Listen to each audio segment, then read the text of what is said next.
wabarakatuh. Kepada yang terhormat Bapak Ibu dosen penguji uji kinerja pada PPG Transformasi Pendidikan Agama Islam tahun 2025. Perkenalkan, saya Wanira, mahasiswa PPG PAI P3 tahun 2025 di LPTK Universitas Islam Negeri Antasari Banjarmasin dengan NIM 250401132185. Pada hari ini, Selasa tanggal 9 Oktober tahun 2025, saya akan melaksanakan uji kinerja di SMP Negeri 7 Matan Hilir Selatan kelas 8A dengan materi meyakini kitab-kitab Allah, menjadi generasi pecinta Al-Quran yang toleran. Terima kasih dan selamat menyaksikan. Assalamualaikum warahmatullahi wabarakatuh. Waalaikumsalam warahmatullahi wabarakatuh. Anak-anak, apa kabarnya hari ini? Alhamdulillah, luar biasa, tetap semangat. Allahu Akbar.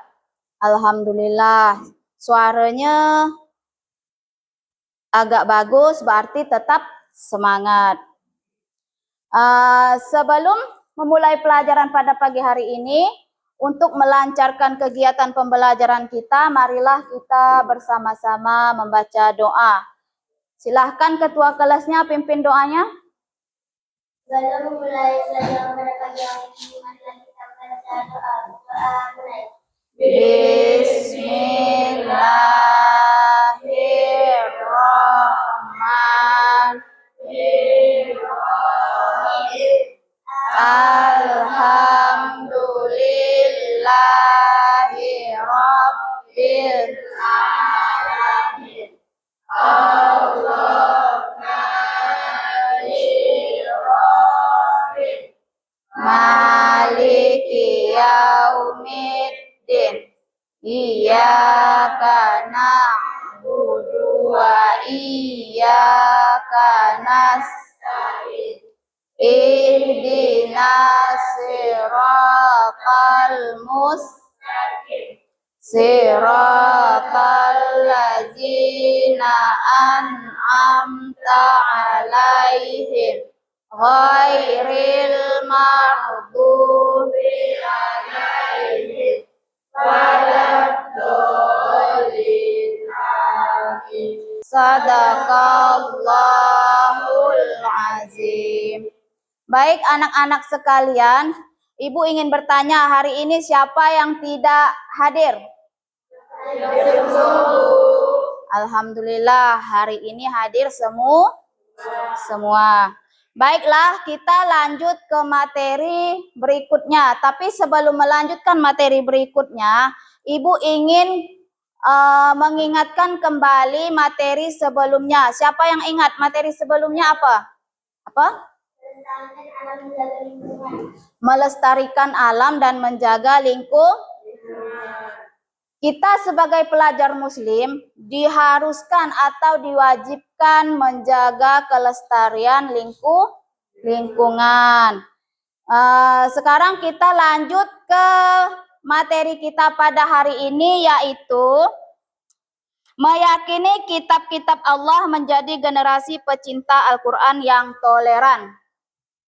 Baik, di sini ada tujuan pembelajarannya. Yang pertama, peserta didik dapat menjelaskan cara mencintai Al-Quran.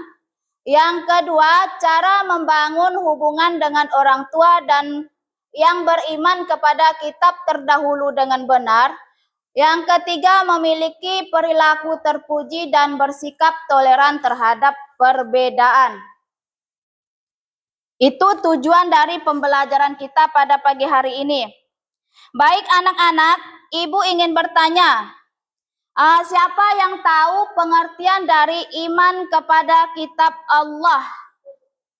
Ya, Dahlianti. Meyakini secara penuh bahwa Allah SWT telah menurunkan wahyu-Nya dalam bentuk kitab-kitab suci kepada para rasulnya untuk menjadi pedoman hidup manusia. Lanjut, yang kedua, itu iman kepada kitab Allah termasuk ke dalam rukun iman yang keberapa? Agus? Yang ketiga. Baik. Sekarang marilah kita amati video pembelajaran berikut ini. Ini ada videonya nih ya. Jadi disaksikan supaya bisa memahami pelajaran kita pada pagi hari ini. Selamat datang di video pembelajaran PAI kelas 8. Kedengeran enggak di belakang? Video pertama kali ini kita akan membahas tentang mengimani kitab-kitab Allah dan mencintai Al-Quran. Apa saja sih kitab-kitab tersebut dan bagaimana cara yang benar dalam mengimaninya? Masalahnya di sini ya. Kira-kira yang penting dicatat.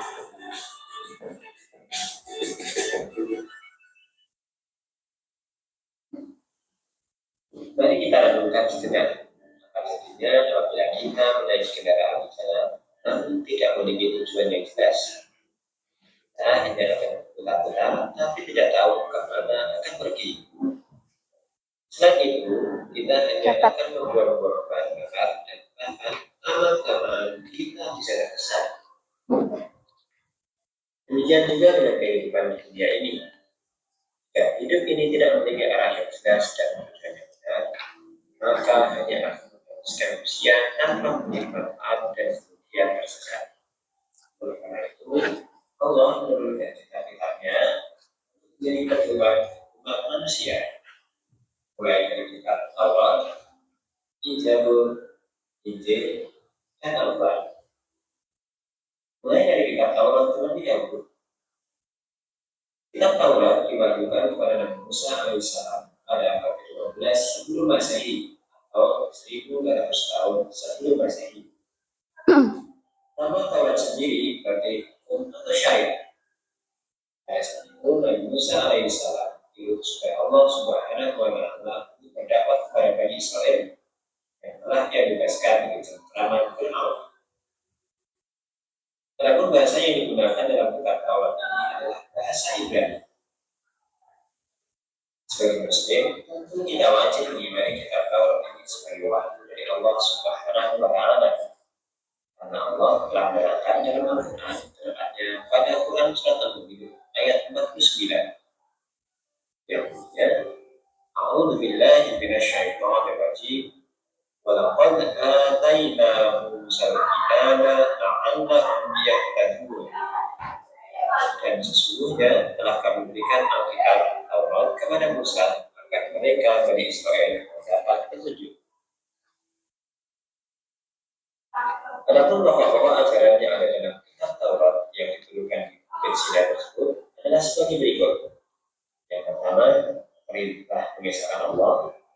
Dua, larangan menyembah berhala atau patung, yang mana pada saat itu Bani Israel disesatkan oleh Samiri yang membuat patung anak sapi dari emas. Yang ketiga, larangan menyebut nama Allah dengan sia-sia, misalkan sumpah atau berjanji atas nama Allah tapi tidak ditepati.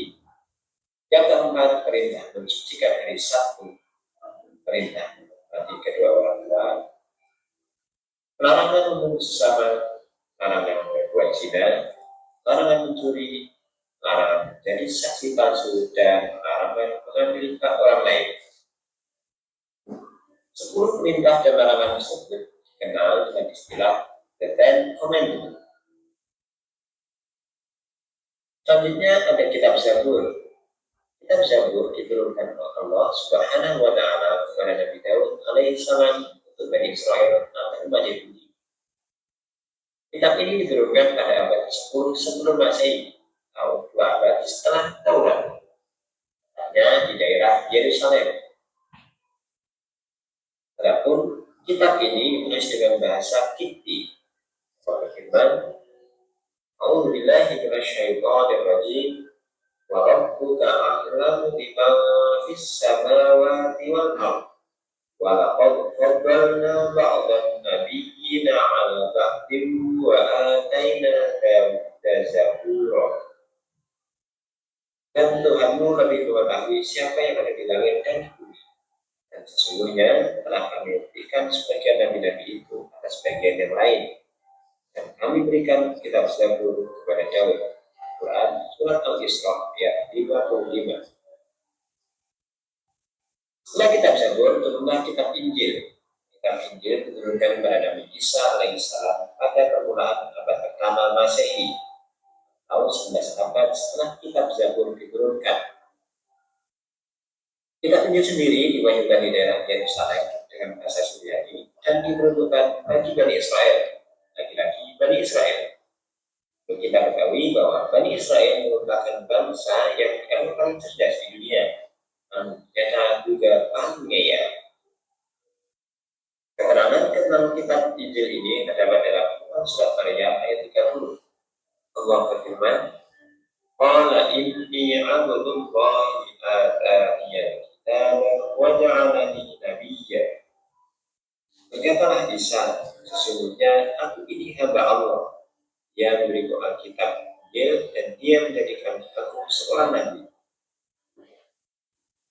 Perlu diketahui bahwa perkataan Nabi Isa tersebut terjadi ketika ia masih bayi yang belum lama dilahirkan, dan ini menjadikan dia sebagai salah satu mukjizatnya bisa berbicara ketika masih bayi. Adapun isi secara umum kitab Injil adalah sebagai berikut. Pertama, perintah kembali mengesahkan Allah Subhanahu wa Ta'ala. Dua, membenarkan keberadaan kitab Taurat. Tiga, menghapus beberapa hukum dalam kitab Taurat yang tidak lagi sesuai dengan perkembangan zaman. Yang keempat, menjelaskan bahwa kelak akan datang kembali Rasul setelah Nabi Isa alaihissalam, yaitu Nabi Muhammad Shallallahu Alaihi Wasallam. Di samping ada kitab Injil, penjelasan ini juga terdapat dalam kitab Taurat. Kitab yang terakhir adalah kitab Al-Quran. Kitab Al-Quran merupakan kitab yang diberikan Allah Subhanahu wa Ta'ala kepada Nabi dan Rasul kita yang terakhir, yaitu Nabi Muhammad Shallallahu Alaihi Wasallam. Al-Quran sendiri diturunkan pada abad ke-7 Masehi, yaitu sekitar 611 sampai 632 Masehi. Al-Quran diturunkan sebagai penyempurna dan pembenar bagi kitab-kitab sebelumnya. Allah berfirman, "A'udzu billahi minasyaitonir rajim. Nazzala 'alaikal kitaba bil haqqi musaddiqan lima baina yadayhi wa anzala at-taurata wal injil." Baiklah anak-anak, dari tayangan video tersebut kira-kira apa yang bisa kalian pahami? Itu kan ada 4 kitab yang diturunkan oleh Allah kepada nabinya. Kira-kira siapa yang tahu 4 kitab tersebut? Kitab Taurat diturunkan kepada Nabi Musa. Kitab apa lagi? Zabur diturunkan kepada Nabi. Lanjut. Injil Nabi Isa, terus kepada Nabi Muhammad. Oke. Ini Ibu mau tanya nih, menurut kalian apa yang terjadi jika kita sebagai umat Islam ini tidak berpegang kepada Al-Quran? Kehilangan arah hidup. Lanjut. Mudah terjerumus ke dalam dosa. Lanjut. Jauh dari rahmat Allah. Jauh dari rahmat Allah. Apa lagi? Akan mendapatkan hisab yang sangat berat. Akan mendapatkan hisab yang sangat berat di akhirat. Oke. Selanjutnya, dari video tadi kalian udah paham, Ibu akan melanjutkan pembelajaran berikutnya, yaitu membagi kalian untuk beberapa kelompok. Udah siap? Siap. Oke. Kelompok pertama, Abel Adelia, Karisma, Sabilia Herka, Faura, dan Febri. Oke, silakan di sini kelompok 1. Lanjut, kelompok 2. Kelompok 2. Atika Olivia, Nur Komaria, Selvia, Agustri, dan Putri. Kelompok 2 di belakang. Lanjut kelompok yang ketiga, Dahlianti, Nur Hasanah, Yeni, Fajril, dan Jakaria. Oke, sekarang gabung ke kelompoknya masing-masing. Kelompok 1 di depan, kelompok 2 di belakang, kelompok 3 di depan. Silahkan diskusikan apa yang menjadi persoalan dari tugas kelompok yang Ibu bagikan. Nanti satu kelompok perwakilan maju ke depan.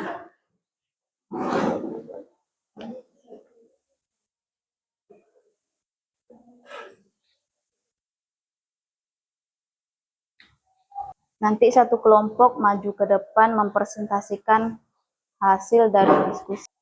Oke, kelompok 1. Oke, kelompok 1 maju ya.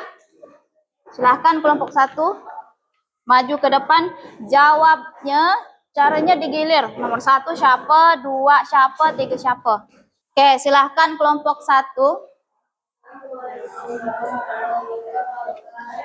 Waalaikumsalam warahmatullahi wabarakatuh.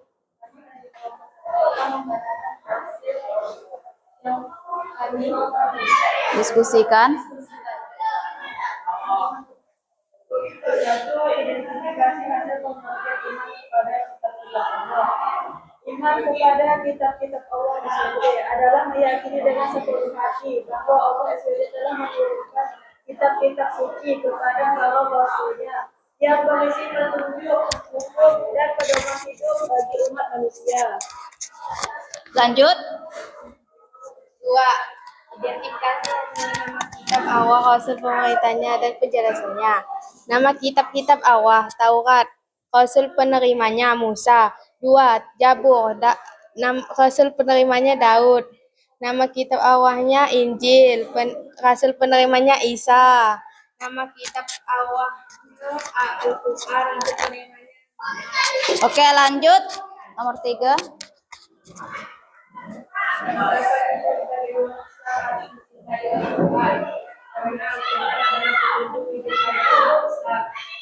Kelompok 1. Oke, itulah tadi penampilan dari kelompok 1. Berikan tepuk tangan. Oke, kepada kelompok 1, Ibu persilahkan untuk duduk.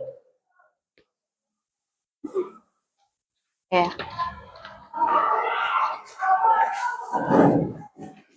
Baiklah, dari pembahasan kelompok tadi, kita telah mengetahui bahwa setelah mempelajari materi tentang meyakini kitab-kitab Allah, kita semakin memahami bahwa keimanan kepada kitab-kitab Allah itu bukan hanya sekadar percaya bahwa kitab itu diturunkan, tetapi juga mencerminkan sikap kita dalam kehidupan sehari-hari. Al-Quran itu dijadikan sebagai pedoman hidup supaya hidup kita menjadi lebih baik. Baik anak-anak, untuk pertemuan kita minggu depan, kita akan membahas tentang sifat amanah dan jujur. Sebelum pulang, kita berdoa dulu terlebih dahulu. Silahkan ketua kelasnya pimpin doa. Belum pulang lagi kita mulai. Bismillahirrahmanirrahim. Wal ashri innal insana lafi husri illal ladzina amanu wa amilus solihati wa tawasau bil haqqi wa tawasau bis sabri.